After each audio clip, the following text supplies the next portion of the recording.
Reading how markets are going to behave can be a bit like counting magic beans.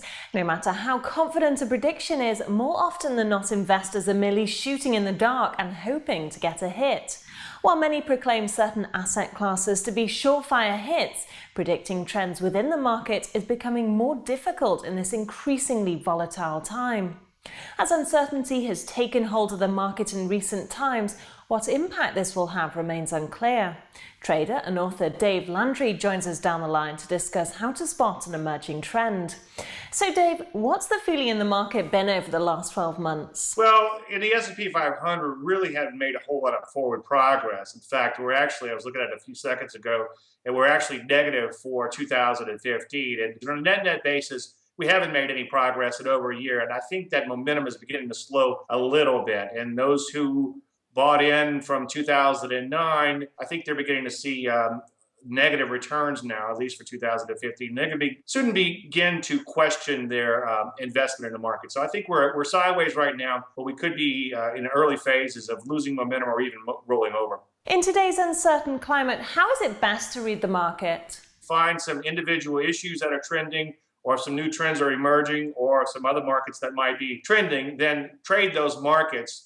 But for the most part, you just want to look at a market and ask yourself, is it going up, down, or sideways? If it's up, going up, you should stay mostly long or be long. If it's going down, you should be either out of the market or be short. And obviously, as a trend follower, if it's going sideways, you shouldn't be doing anything. Sometimes you just have to be patient. And no, by the way, the only way to ever profit from a trade is to actually catch a trend. So if the market's going sideways, it's okay to sit on your hands and wait for conditions to improve.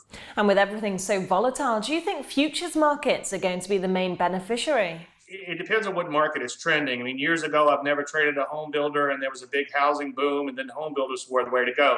So we're going to have to wait and see where the next trends develop. Somebody once called me a trend following moron because I'll just follow a trend when I see it. We're just going to have to wait for those trends to develop. Right now, obviously, energy's at a pretty bad downtrend, but at some point in time when they begin to bottom out and new trends begin to emerge there, that could be a good opportunity. When it comes to markets, it's very difficult to predict too far out, so we have to wait for those setups and wait for things to develop. So I won't limit myself as to what markets I trade. So whatever that trend turns up, wherever it may be, that's the market I'm going to be trading. The media, of course, loves to claim the next big trend. At the minute, it's real estate and technology, but it does strike me that these are fairly safe investments rolled out by risk-averse investors who claim to know a thing or two. So if I want to chase the real winners at the moment, how do I identify them? It's interesting that you said risk-averse. There's no such thing as a riskless investment, even in something that's not perceived as being volatile, can still have a very volatile move. The so-called black swan type of event can happen. So I would actually rather trade something that's a little bit more volatile, knowing the nature of the market that I'm trading, and compensate by maybe trading a little bit less. As Warren Buffett asserts, buy when everyone else is selling and don't buy when everyone else is buying.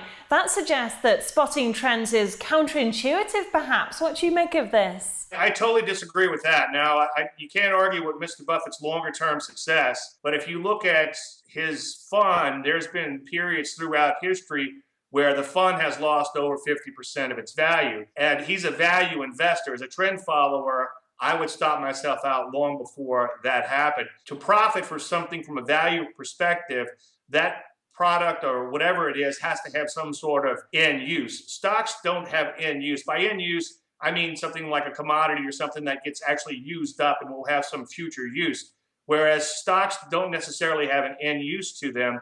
So even though in his case, the markets have come back for him, there's no guarantee that they will always come back. We've had periods throughout history where the market has gone down as much as 80% here in the United States. And if you're buying and just holding on to stocks blindly, sooner or later, that type of down movement, you're going to get caught up in it too. And I guess the point I'm trying to make is when the market goes down 50%, so does Mr. Buffett's fund. So for some reason, he gets a pass. I guess longer term, he's had an incredible track record. But I think that style of investing, there's no guarantee that that's going to work forever. In fact, there's no guarantee anything will work forever. But I think being prudent and getting out of the markets when they go against you is very important. And then getting back to the original question of the counterintuitive thing, I actually believe you should buy when things are going up and sell when things are going down. And that's how I earned the name Trend Following Moron, because in 1999, the market, for no good reason, kept going higher and higher and higher. And we just kept buying into it, and we used sound money management and followed it on up. So I would trade in the direction of the trend and not try to catch the so-called proverbial falling knife. And one of the things I often tell my people, and just recently with the oil situation, it's always darkest before it gets more dark. So don't try to catch that bottom. Don't try to catch that falling knife. Let a market bottom out and then begin to rally off its lows before looking to get in. You're going to be a little bit later to the game, but at least you won't hold on to something as it goes down to zero. So what are good tactics to adopt that will help you best manage your money and trade? Pick the best markets to begin with. So make sure that market is in a solid trend. Let's assume we're buying stocks or buying some other market. Make sure first that market's in a solid uptrend or at least an emerging trend, meaning that it's beginning to bottom out and rally off its lows. Second, because you can only predict the short term when it comes to markets, make sure you have a really good setup in place. And third, wait for an entry on that setup. Once you get triggered in, then you have to place a stop. If you don't get triggered in other words, let's say if you're looking to buy a market after it pulls back, only buy if the market begins to rally up to hit that entry. If it does hit the entry, then put a stop in place because we know we could always be wrong. Now, again, you can only predict the short term when it comes to markets. So once you get that position on, take half profits on a small swing trade type of move, and then bring that stop up and then follow that stop as long as the market moves in your favor. And this is my hybrid approach to money and position management, which allows you to sort of have your cake and eat it too. Get the small short-term gain, but be willing to stick around longer term so you can keep losses somewhat in check and allow for the occasional home run or occasional longer-term gain.